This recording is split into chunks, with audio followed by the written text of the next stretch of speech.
Kobaran api membumbung tinggi dan membuat panik sejumlah mahasiswa yang sedang beraktivitas di kampus Selasa siang. Kebakaran terjadi di Gedung Global Development Learning Network (GDLN) atau gedung server Universitas Udayana di kawasan Jalan PB Sudirman, Denpasar, Bali. Kencangnya hembusan angin membuat api dengan cepat menyambar ke salah satu area atap pura yang letaknya tak jauh dari lokasi kebakaran. Selama 1 jam api berhasil dipadamkan dengan mengerahkan 7 unit mobil pemadam kebakaran dan penyelamatan kota Denpasar. Untuk penyebabnya masih sedang diidentifikasi, masih sedang dicek.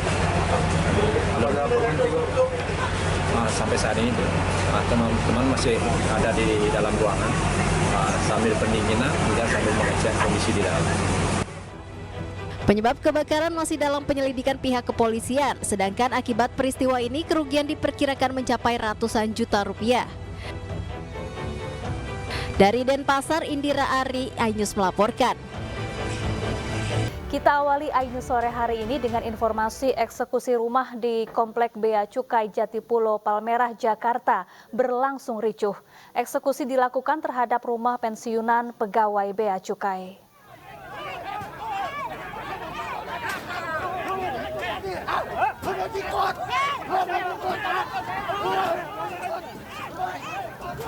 Kericuhan terjadi saat petugas Bea Cukai mendobrak masuk ke area rumah. Setelah melayangkan 3 kali surat peringatan, Bea Cukai mengosongkan paksa rumah warga. Selain mengeklaim telah memiliki sertifikat, Bea Cukai juga berencana akan menggusur 19 rumah untuk dijadikan rusun bagi pegawai Bea Cukai oleh Kementerian Keuangan dan PUPR. Upaya warga mempertahankan rumah bukan tanpa sebab lantaran warga telah menghuni rumah ini sejak 45 tahun silam. Saat itu baik Bea Cukai maupun warga tidak memiliki surat maupun legalitas yang sah atas tanah tersebut.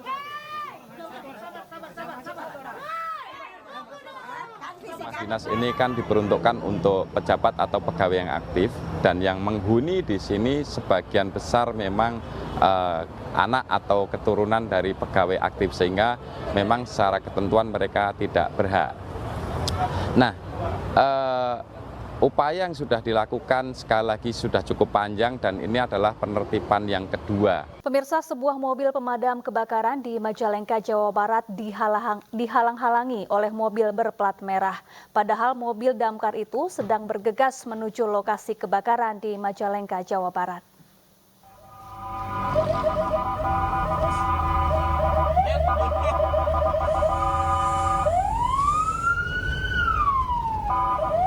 Sebuah video yang viral di media sosial memperlihatkan sebuah mobil berplat merah diduga menghalangi laju mobil pemadam kebakaran di Jalan Abdul Halim, Majalengka, Jawa Barat.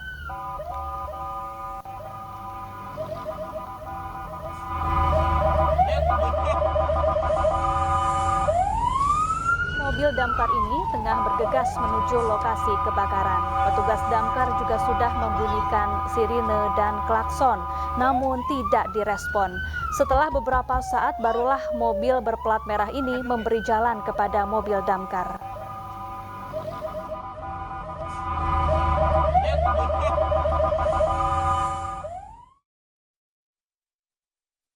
Setelah video ini viral, pengendara mobil berplat merah menyampaikan permohonan maaf. Pihak pengendara dan petugas damkar pun sepakat berdamai. Adapun kendaraan dinas milik pemerintah Kabupaten Majalengka ini sedang dipinjam oleh anggota PGRI. Unit damkar, unit siaga damkar bergerak di ruas Abdul Halim, tepatnya sebelum lampu merah abok. Itu kami atau petugas dari damkar tidak diberikan prioritas kedaruratan, yang padahal damkar pada saat ada kedaruratan sudah full option menggunakan sirine, kemudian sudah menggunakan rotator, bahkan sudah diperingatkan beberapa kali. Nah, itu memang menghambat, betul adanya menghambat atau terhambat kami beberapa radius. Dan kami pun pada saat ada laporan kedaruratan kan harus memenuhi standar, yaitu respon time.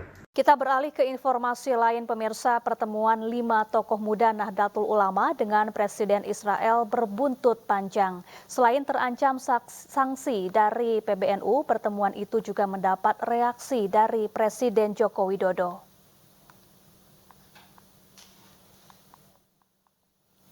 Pasca viral foto 5 tokoh muda Nahdlatul Ulama yang berkunjung ke Israel dan bertemu dengan Presiden Isaac Herzog, PBNU segera memberikan sanksi kepada mereka. PBNU juga menyayangkan hal itu terjadi di tengah agresi Israel ke Palestina. Ketua PBNU menilai pertemuan dengan Israel dan presidennya menyakiti hati umat Islam dan tidak sesuai dengan semangat yang dibangun PBNU dengan Palestina. Hal itu juga mendapat tanggapan dari Presiden Joko Widodo yang menegaskan posisi Indonesia jelas sesuai dengan pembukaan UUD 1945, yaitu menjaga perdamaian dan ketertiban dunia. Soal sanksi nanti kita serahkan, ini misalnya jelas dari PBNU DKI akan melakukan proses, ya, termasuk dalam soal tadi itu keterlibatan LDMNU DKI tadi akan diproses dan akan diberi sanksi. Aturan kita sudah cukup jelas dan rinci, ya, mengenai kesalahan dan sanksi ini. Ya, kalau bisa dikatakan ya bahwa mereka tahu tidak tahu mereka telah melanggar satu aturan bahwa semua engagement internasional harus melalui PBNU dan mereka tidak melakukan itu. Ya, ditanyakan saja ke PBNU karena sikap pemerintah itu jelas sesuai dengan pembukaan Undang-Undang Dasar 1945, jelas sekali. Jadi tolong ditanyakan ke PBNU dan Indonesia akan selalu ikut melaksanakan ketertiban dunia yang berdasarkan pada kemerdekaan, perdamaian, abadi, dan keadilan sosial. Itu yang terus kita pegang. Pemirsa, jelang sidang peninjauan kembali Saka Tatal yang akan digelar di Pengadilan Negeri 1 Kota Cirebon, Jawa Barat 24 Juli mendatang, 3 hakim disiapkan untuk memimpin persidangan. 3 hakim ini diantaranya Rizky Yunia, Galuh Rahma Esti, dan Justisia Permatasari, serta 1 orang jaksa yakni Asep Sunarsa. Sementara itu, kuasa hukum Saka Tatal berharap proses persidangan ini berjalan lancar, objektif, transparan, dan independen. Tim kuasa hukum juga telah mematangkan persiapan saksi dan novum agar tidak terbantahkan untuk mempertaruhkan semuanya. Kita sekarang sedang menggodok untuk persiapan bagaimana saksi, bagaimana novum supaya bisa tidak terbantahkan. Karena ini mempertaruhkan semuanya, tapi ini bagian dari koreksi. Marliana, kakak almarhumah Vina, mengungkap nama Mega, sosok yang menjemput Vina saat kejadian. Pihak keluarga mendesak polisi segera menggali keterangan dari Mega.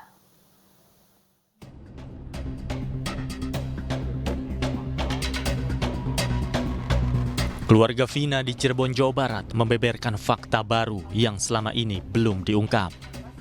Menurut kakak Vina, Marliana, polisi saat ini harus menggali informasi tentang teman Vina yang bernama Mega. Marliana mengatakan Mega adalah sosok wanita yang menjemput adiknya pada 27 Agustus 2016. Pihak keluarga mendesak polisi segera memeriksa Mega untuk mendapatkan keterangan baru. Kalau bisa memang saksi itu yang benar-benar melihat atau mengalami atau benar-benar mengetahui masalah kejadian gitu kan.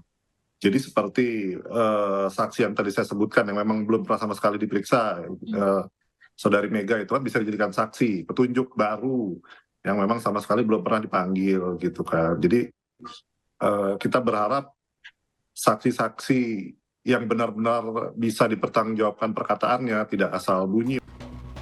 Keluarga Vina berharap keterangan dari saksi baru bisa segera mengungkap siapa dalang dan motif pembunuhan Vina dan Eki. Dari Cirebon, Jawa Barat, Tim Liputan iNews melaporkan. Mantan terpidana kasus pembunuhan Vina Saka-Tatal meminta Deddy Mulyadi untuk bersaksi dalam sidang peninjauan kembali atau PK pada 24 Juli mendatang. Namun menurut pakar hukum pidana Suparji Ahmad, kesaksian Deddy Mulyadi boleh saja, namun harus jelas apa kapasitasnya serta harus fokus terhadap pencarian novum.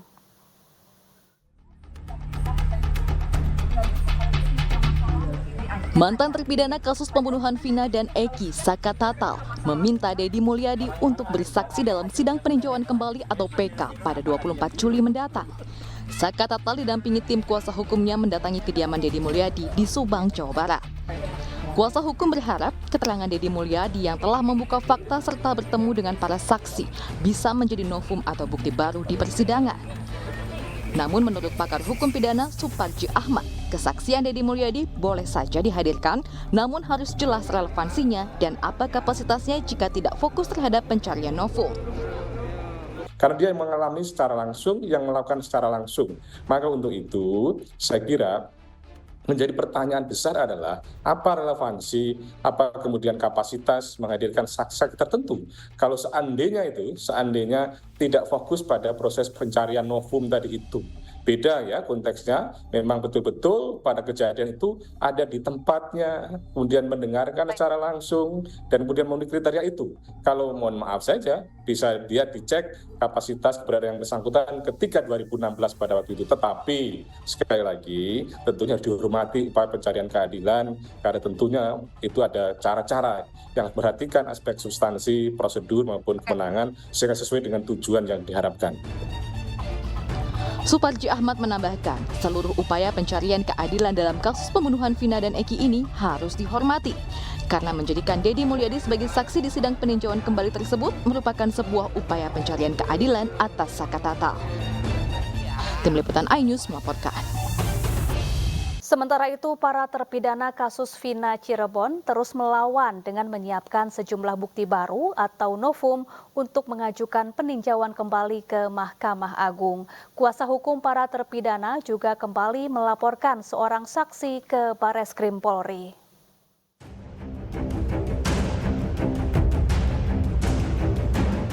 6 dari 7 terpidana kasus pembunuhan Vina dan Eki berencana mengajukan peninjauan kembali ke Mahkamah Agung. Mereka menyiapkan bukti baru atau novum yang menunjukkan para terpidana tidak bersalah dalam kasus ini. Selain itu, rencananya kuasa hukum para terpidana akan kembali melaporkan seorang saksi ke Bareskrim Polri. Memang hari ini kami dijadwalkan untuk bertemu dengan para terpidana, ya melakukan kunjungan. Ada beberapa hal yang kami ingin konfirmasi langsung dengan para terpidana, ya hal-hal informasi dalam rangka pengumpulan bukti, ya novum untuk rancangan memori PK kami, ya kan. Jadi terkait juga ada langkah-langkah hukum yang akan kami lakukan, ya kan. Terutama besok rencana memang kami akan kembali ke Bareskrim, gitu kira-kira. Untuk melakukan langkah hukum lanjutan, ya terhadap melaporkan melaporkan seseorang yang terkait dengan peristiwa 2016 yang lalu. Ya klien kami sudah memberikan kuasa kepada kami untuk melaporkan ini, untuk kita buktikan, kita uji bahwa apakah keterangan mereka tahun 2016 yang membuat mereka sekarang menjadi terpidana seumur hidup itu benar apa tidak, gitu. Itu kira-kira begitu, Mas. Dalam kasus Vina Cirebon, hakim menjatuhkan vonis penjara seumur hidup kepada 7 terpidana, yaitu Jaya, Supriyanto, Eka Sandi, Hadi Saputro, Eko Ramadhani, Sudirman, dan Rivaldi Aditya Wardana. Sementara 1 terpidana lainnya, Saka-Tatal, divonis 8 tahun penjara karena masih di bawah umur. Tim Liputan iNews melaporkan.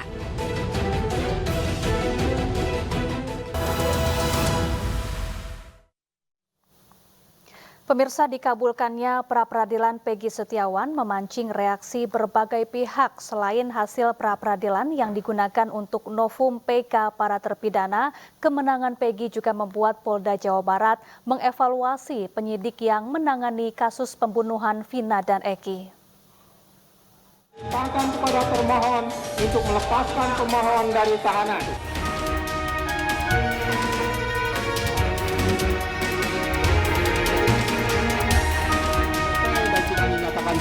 Kemenangan Peggy Setiawan, mantan tersangka kasus pembunuhan Vina dan Eki di sidang pra-peradilan memancing reaksi berbagai pihak. Di antaranya, hasil pra-peradilan Peggy rencananya akan digunakan sebagai bukti baru dalam sidang peninjauan kembali yang diajukan oleh Saka Tatal dan 7 terpidana lainnya. Tidak hanya itu, Kapolda Jawa Barat Irjen Pol Ahmad Wiyagus diam-diam mengganti semua penyidik yang menangani kasus pembunuhan Vina dan Eki. Pergantian penyidik ini sebelumnya disebut-sebut akan menyeret kembali Peggy Setiawan ke dalam kasus pembunuhan Vina dan Eki. Namun kuasa hukum Peggy Setiawan, Insang Nasruddin, menyampaikan selama belum ada putusan yang bisa menggugurkan putusan pra-peradilan sebelumnya, maka Peggy tetap bebas. Insang menambahkan Peggy Setiawan sudah selesai dengan kasus pembunuhan Vina dan Eki. Menurut kami bahwa sampai saat ini silakan aja mau ada pergantian, saya pikir itu hal yang positif. Tapi yang kemudian apakah nantinya akan menyeret klien kami cukup confident. Artinya bahwa di dalam putusan pra-peradilan selama belum ada putusan yang bisa menggugurkan itu, maka secara hukum itu tetap berlaku. Kemudian di dalam permohonan kami yang dikabulkan oleh pra-peradilan itu bahwa menyatakan tindakan yang lebih lanjut, ada frasa pada poin 5, tindakan yang lebih lanjut ini ke depan, artinya dia bersifat ke depan, maka ini merujuk kepada adanya kekeliruan dalam melakukan penangkapan atau salah orang.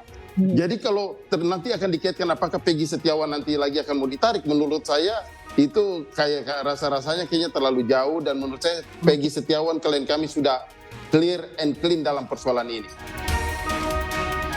Dikabulkannya gugatan pra-peradilan Peggy diharapkan bisa menjadi bahan evaluasi bagi Bayangkara dalam menangani kasus-kasus yang ada di Indonesia. Tim Liputan Ainus melaporkan.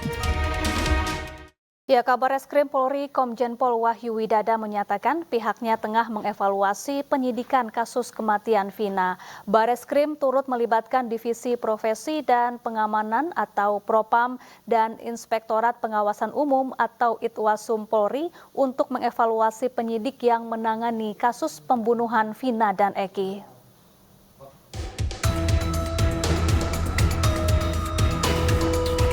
Penanganan kasus pembunuhan Vina dan Eki masih terus bergulir. Kabareskrim menyebut bahwa Polda Jabar mendapat asistensi dari Bareskrim Mabes Polri. Kabareskrim Mabes Polri, Komjen Wahyu Widada menjelaskan penanganan kasus pembunuhan Vina dan Eki masih berada di tangan Polda Jawa Barat. Ya, ini semua kan proses sedang berjalan. Kita juga tidak bekerja sendirian, dengan teman-teman dari Propam, dengan Itwasum akan bekerja sama untuk melihat ini semua. Nanti hasilnya ya sekarang sedang dalam proses. Ya, tentu semua dalam proses evaluasi. Kita tidak bisa menyampaikan memaksakan seseorang untuk menjadi tersangka, kan tidak mungkin seperti itu. Semua nanti akan dilaksanakan sesuai dengan alat bukti yang kita temukan. Usai Peggy Setiawan diputus tak menyandang status tersangka, Polda Jawa Barat masih terus memeriksa sejumlah saksi. Polri berjanji penanganan kasus ini akan dilakukan secara transparan dan profesional. Dari Jakarta, Tim Liputan Ainus melaporkan.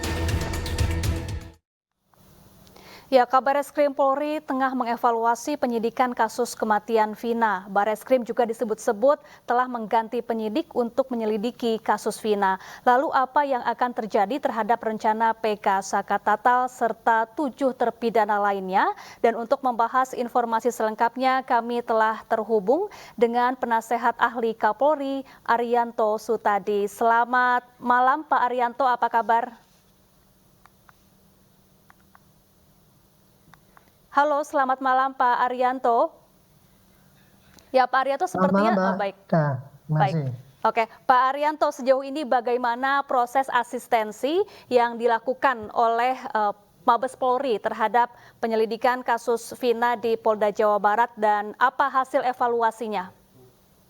Kalau asistensi itu sebenarnya sudah lama ya, sejak itu bergulir adanya memajukan pra-peradilan segala itu, asistensi pasti sudah dilakukan dari Mabes Polri, termasuk Kadipinkum konteks dengan Kadipinkum Polda, kemudian dari Dirpidum itu juga memberikan asistensi walaupun cuma lesan dan sebagainya. Terus kemarin ada analisis serapat dari Jabar dengan pejabat Mabes membahas mengenai kenapa kok ini pra-peradilan ini kalah dan sebagainya.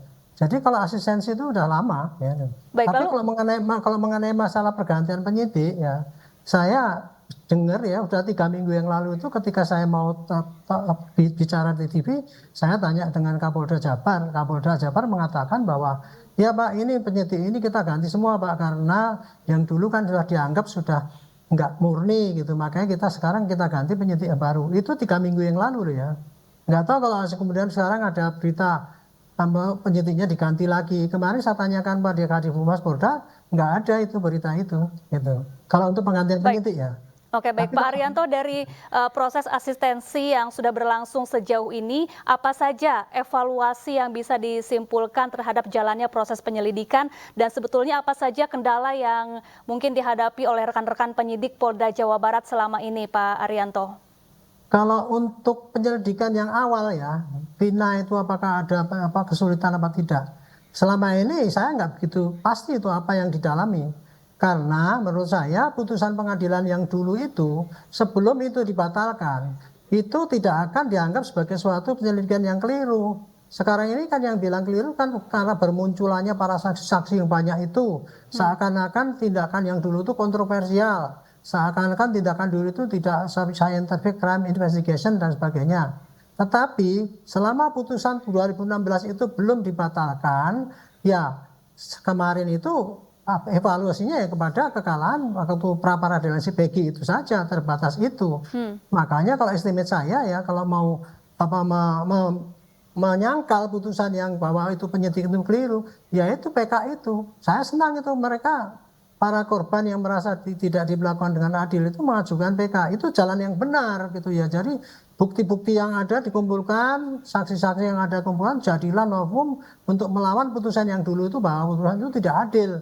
Gitu. Jangan potong kompas, polisi suruh mecati para penyidiknya, suruh ini dulu, belum tahu apakah itu salah atau benar kan sampai sekarang ini gitu. Baik. Kecuali kalau nanti sudah dinyatakan salah, nah barulah kita evaluasi kesalahannya di mana gitu. Tapi kalau sekarang ini kita nggak bisa kalau menyalahkan, karena kalau seandainya nanti ya misalnya ini PK itu ditolak, kan itu tetap yang dulu yang dipakai gitu. Kita udah kadung udah memarahi anak-anak buah dan sebagainya, sudah mencati dan kan nggak mungkin dilakukan. Kita ya kalau menghukum anggota juga harus melihat dulu kesalahannya di mana, apa memang betul-betul salah apa enggak, pakai jalur hukum yang berlaku, tidak asal sesuai memenuhi tuntutan publik bahwa harus begini tidak. Nah, oleh karena itu untuk kasus sekarang ini yang kita evaluasi adalah bagaimana kegagalan daripada pra-peradilan itu kemarin gitu. Dievaluasi dan kemudian saya juga tidak dengar ada penggantian penyidik. Tapi yang saya dengar itu ya kemudian nanti masih dipikirkan apakah si Peggy ini kemudian akan dihentikan sama sekali apa tidak, atau disidik kembali seperti pengalaman-pengalaman yang lalu gitu. Tapi sekarang ini kalau saya pikir ya yang paling bijak ya kemungkinan ya lihat aja lah dulu putusan PK untuk menentukan apakah tindakan polisi yang dulu itu salah atau benar gitu. Kalau itu yang dulu itu salah, ya berarti polisi ya tidak akan lagi meneruskan penyidikan Peggy ini, karena Peggy ini kan dulu di penyidik dengan berlandasan putusan yang 2016 itu yang dianggap benar. Nah kalau besok ini hasil PK menganulir itu, ya berarti si Peggy ini sudah berhenti sama sekali, tidak akan disidik lagi dengan data-data yang ada di putusan pengadilan 2016 itu gitu. Baik, kemudian Pak Arianto, apakah ada rencana dalam waktu dekat ini untuk Barreskrim mengambil alih penyidikan atau penyelidikan kasus pembunuhan Vina dan Eki ini? Kalau perhitungan saya ya pengambilan alihan itu nggak efisien. Makanya kemungkinan tidak dilakukan selain hanya asistensi aja. Karena yang namanya penyidikan itu bukan karena kalau di Barreskrim pasti lebih hebat. Belum tentu enggak. Penyidikan yang hebat itu adalah penyidikan yang tahu bukti-bukti yang ada di lapangan dan jujur. Itu kuncinya, bukan diambil alih. Barreskrim supaya lebih hebat, enggak ada itu konsep kayak gitu tuh.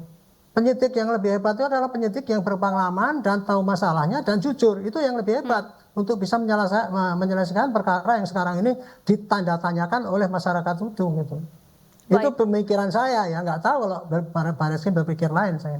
Nggak tahu. Baik, Pak Arianto, ini setelah status tersangka Peggy dinilai tidak sah melalui putusan pra-peradilan kemarin, kemudian saat ini para terpidana juga akan mengajukan peninjauan kembali. Lalu ke depan bagaimana komitmen Polri untuk benar-benar menuntaskan kasus ini agar kian terang benderang begitu Pak Arianto, sehingga tidak menjadi semakin liar di publik? Iya, betul. Bu ya, dimajukannya pra-peradilan kemarin Peggy itu, kemudian diajukan PK ini sesuai dengan saran saya 3 minggu yang lalu sejak pertama kali saya muncul di TV. Karena menurut saya ya, gonjang-ganjing ini kelihatannya kasus liar ini hanya akan bisa diselesaikan dengan putusan PK. Apakah yang dulu itu memang betul-betul liar? Apakah dulu itu betul-betul pengadilan sesat? Apakah dulu itu betul-betul itu rekayasa Rudiana? Ini nanti akan dilihat, diuji di dalam putusan PK ini. Kalau putusan PK itu menganulir putusan dulu itu, ya berarti kemungkinan oh ya yang dulu itu memang pengadilan nggak benar gitu. Makanya harus kita cek ulang, masing-masing instansi harus mengadakan evaluasi kembali. Bagaimana kalau polisi, bagaimana penyidiknya dulu, apa benar apa enggak, kenapa kemudian itu jadi liar. Kemudian bagi kejaksaan juga menilai kenapa berkas yang disampaikan oleh polisi itu kok diterima. Apakah ini ada kerjasama antara si Pak Jaksa dengan oknum polisi yang curang itu, atau termasuk juga dari kehakiman juga dicek dulu. Kenapa kok kemudian hanya dengan berkas yang sesimpel itu kok diputus berat dan sebagainya. Nah itu kewajiban daripada masing-masing institusi untuk melakukan evaluasi daripada kinerja yang dulu. Itu kalau PK-nya kalah loh. Tapi kalau PK-nya ditolak, nah itu ya nggak perlu lagi ada evaluasi kepada orang yang anggota masing-masing itu. Gitu. Baik, terima kasih Pak Arianto Sutadi, penasehat ahli Kapolri, telah bergabung bersama kami di iNews Sore.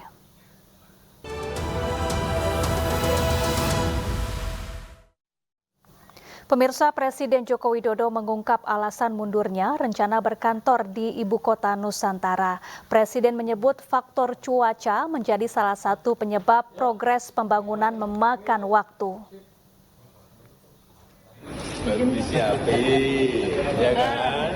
Kemudian juga airnya juga dalam proses disiapin. Listriknya juga sebentar lagi masuk. Listriknya sudah ada, tapi untuk masuk ke ruang-ruang yang ada kan perlu waktu. Tapi Juli ini Bapak akan melihat? Ya melihat itu tadi kesiapan itu. Kalau itu siap. Kemarin memang targetnya kan Juli. Tetapi coba lihat ke IKN minggu deh, tiap hari hujan terus banget. Jadi memang pekerjaan banyak yang mundur dan itu biasa dalam proyek besar. Dan IKN ini kan bukan dibangun 2 tahun 3 tahun, ini sebuah mimpi besar jangka panjang, proyek jangka panjang, mungkin 15 tahun, mungkin 20 tahun. Jadi jangan membayangkan kita upacara 17 Agustus itu sudah jadi semuanya. Tidak seperti itu, banyak yang baru menurut saya. Tidak, paling nanti di 17 Agustus ini kalau dihitung semuanya secara keseluruhan mungkin 15%. Masih memerlukan investasi, masih memerlukan investor dari dalam maupun luar. Yang sedang kita kejar. Kalau pemerintahan kan kewajiban dari pemerintahan. Wakil Presiden terpilih Gibran Rakabuming Raka resmi mengundurkan diri dari jabatan Wali Kota Solo. Surat pengunduran diri tersebut sudah diserahkan secara langsung ke Ketua DPRD Solo, Budi Prasetyo, Selasa siang. Dilihatin, Pak. Gibran mengungkapkan pengunduran dirinya untuk mempersiapkan pelantikan sebagai Wakil Presiden terpilih 20 Oktober mendatang. Gibran pun menyampaikan rasa terima kasihnya dan meminta maaf selama bertugas menjadi Wali Kota Solo.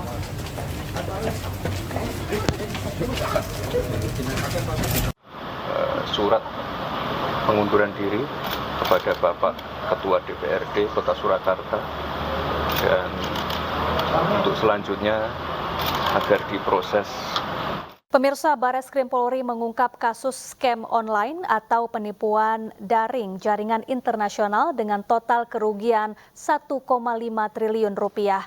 Penipuan yang dioperasikan di 4 negara itu telah memakan ratusan korban. Polisi juga menangkap 4 pelaku yang merupakan 1 warga negara Cina dan 3 warga negara Indonesia. Jaringan penipuan internasional ini beraksi di Indonesia, Thailand, India, dan Cina. Hingga kini polisi masih mengusut dan mengembangkan kasus ini, termasuk memburu sejumlah pelaku lain dan mengejar aset pelaku di luar negeri. Adapun modus pelaku dengan menawarkan pekerjaan paruh waktu kepada targetnya melalui aplikasi WhatsApp dan Telegram. Pelaku ditawari pekerjaan sebagai pekerja kantor yang berhubungan dengan komputer di luar negeri dengan gaji 3.500 dirham atau sebesar 15 juta rupiah per bulan. Para WNI yang terjaring oleh pelaku TPPO diberangkatkan ke luar negeri, kemudian dibawa ke sebuah tempat untuk bekerja. Sesampainya di lokasi, mereka diperintahkan untuk menyerahkan paspor kepada seseorang yang bekerja sebagai penerjemah pimpinan warga negara asing kepada para operator pekerja.